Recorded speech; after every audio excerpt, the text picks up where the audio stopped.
Hi everyone! Last time we talked about the different pigments and their characteristics.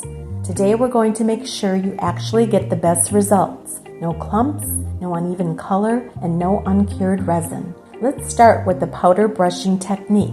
First, always use a soft eyeshadow applicator or brush to pick up the powder and gently apply it to the inside of your mold. If the brush is too stiff, it can scrape off the powder and leave uneven color. This method works best with powders that are fine and have strong adhesion. Recommended ones include chameleon powder, chrome powder, mica powder, holographic fine glitter, and chameleon flakes. Glow-in-the-dark powder, neon powder, and opal chunky glitter are not suitable for brushing. They're better mixed directly with resin. After brushing, don't rush to pour your resin. Hold the mold up to the light first. You'll be able to see if the powder is applied evenly. If you spot any gaps, brush them in before pouring your resin. Once it looks good, pour in clear or dark resin and let it cure. Also make sure the inside of your mold is smooth before brushing. This makes a big difference in the final effect. Next, the mixing method. Simply mix the powder directly into the resin, stir well, and pour.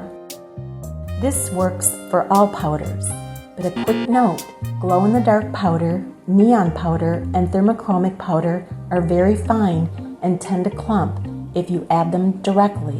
Here's a trick.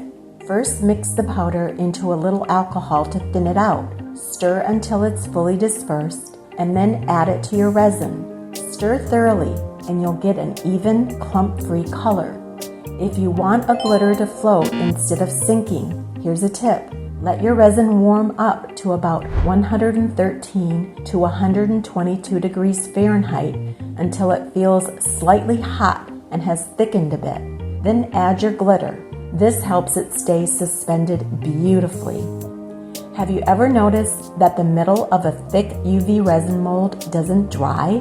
That's usually because the resin is too dark for the UV light to penetrate. The solution is pour in layers. Pour a thin layer, let it cure. Then pour the next. Keep going layer by layer, and you'll never have uncured spots again. We'd also like to share 3 essential tips for using pigments. 1. Add small amounts, little by little. A common beginner mistake is adding too much pigment at once. It's not only wasteful, but it can also make your resin thicker and harder to cure. Start with a small spoonful. Stir gently in one direction to avoid air bubbles, and then add more if needed. 2. Stir thoroughly. If you do add more pigment, take your time. Stir for at least 2 minutes until the mixture is smooth and lump-free. Patience pays off here.